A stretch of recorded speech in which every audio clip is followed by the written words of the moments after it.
Hello, Professor Siegel. This is Franklin Kwandach, And Tyler Venus. and this is our HVAC system design project. So for this project, we were tasked with creating a working HVAC system that can keep a 10 by 10 by 3 meter room at a constant 25 degrees Celsius and 50% relative humidity with up to 40 occupants. And we were required to do this with an outside supply air of 35 degrees Celsius and 60% relative humidity. Then we also create graphs for variable outside temperatures and humidity, as well as a graph for the required mass flow rate with variable occupants. So this is our room diagram. We have the our 39 or 40 occupants with their sensible and latent heats per person, our inside temperature and relative humidity, our outside relative temperature and humidity. And then we also had one air change per hour. And to find this, we just found the volume of the room and divided by 3600, since that converts hours into seconds. And this is also the heat from the envelope, which is about 5 watts per meter squared per degree Celsius in our heating unit. So for our total loads, we needed to calculate the latent load as well as the sensible loads. For the latent, there are only two different loads, the load from the people and the load from the ventilation. For the people, we just took 38.1 watts per person multiplied by 40 people. We found this 38.1 watts per person from the engineering toolbox, and that comes out to 1.524 kilowatts. And then for our ventilation, we first need to find the mass flow rate of the air, which we found by multiplying the volumetric flow rate by the density of air at the 35 degrees Celsius and 1 atm. This comes out to 0.0983 kilograms per second. And when we multiply this through, when we multiply this by the difference in specific humidities from the ambient and the room and the enthalpy of evaporation, you can find that from the Q latent from ventilation is 2.79 kilowatts. And then for our sensible loads, we have 63 watts per person, which we again found from the engineering toolbox times 40 people in order to get 2.52 kilowatts of sensible heat from the occupants. And for the sensible from the ventilation, we need MC delta T. The M is the mass flow rate, the C is the specific heat of air, and the delta T is the temperature difference between the outside and the room. And that comes out to 0.9879 kilowatts. For the heat from the envelope, we use the 5 watts per meter squared times degrees Celsius times surface area times the delta T.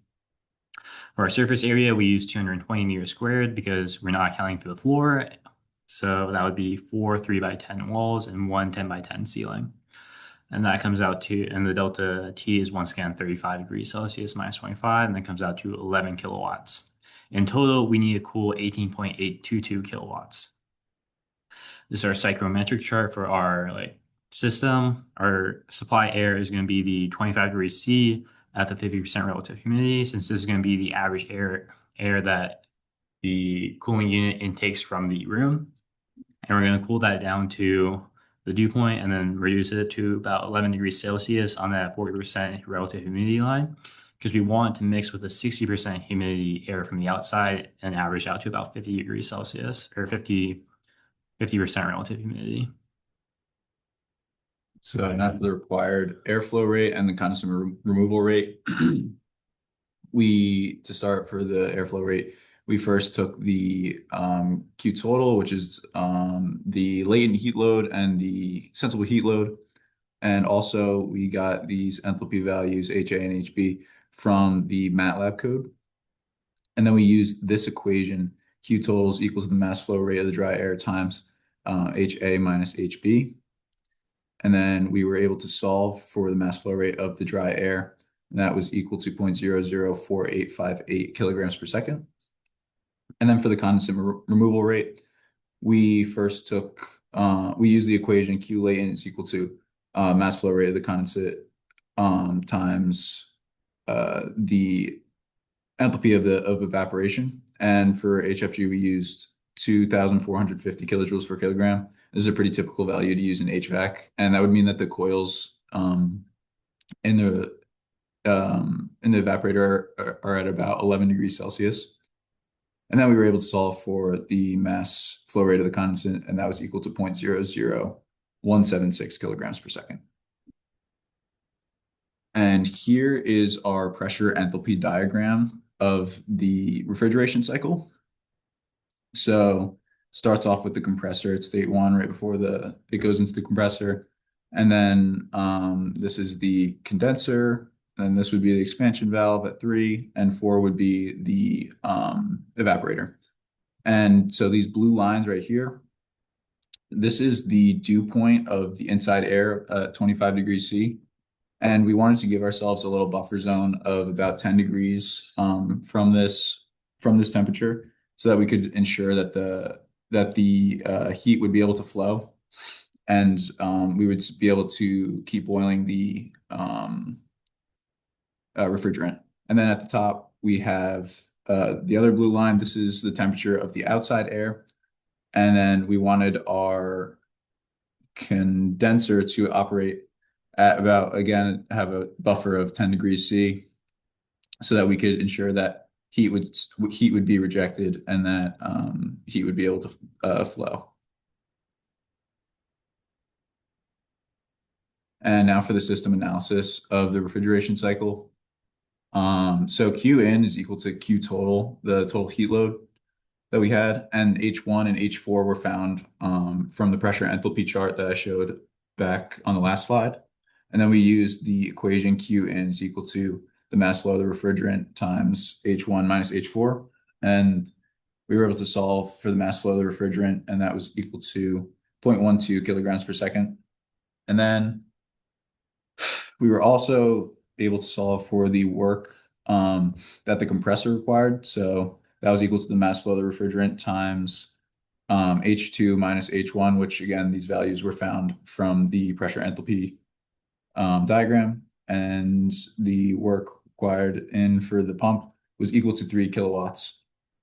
And then for the coefficient of performance of the coefficient of performance, that was just equal to Q in over work in.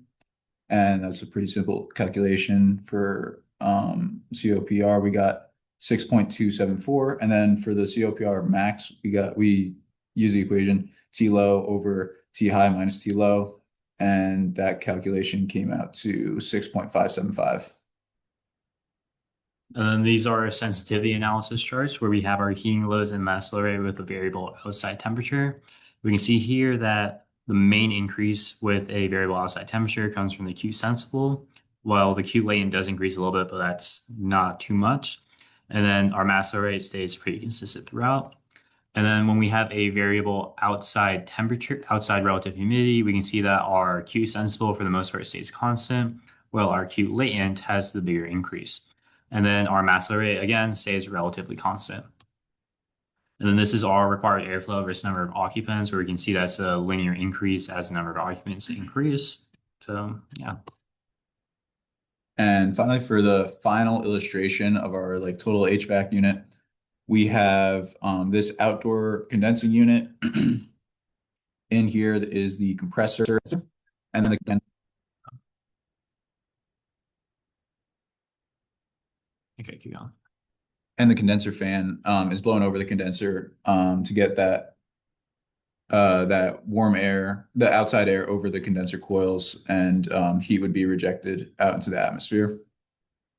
And then we come into the indoor air handler. This is where the expansion valve and the evaporator coil are located. This is where heat is going to be absorbed from the inside of the room. So air comes in from the return air section and goes through here. And then we'll also have some condensate that will come off of the evaporator coils and we'll go right back into the room at a colder temperature and lower humidity. And then we have our one reference, which is from the engineering toolbox. Thank you very much for listening to this presentation. Thank you.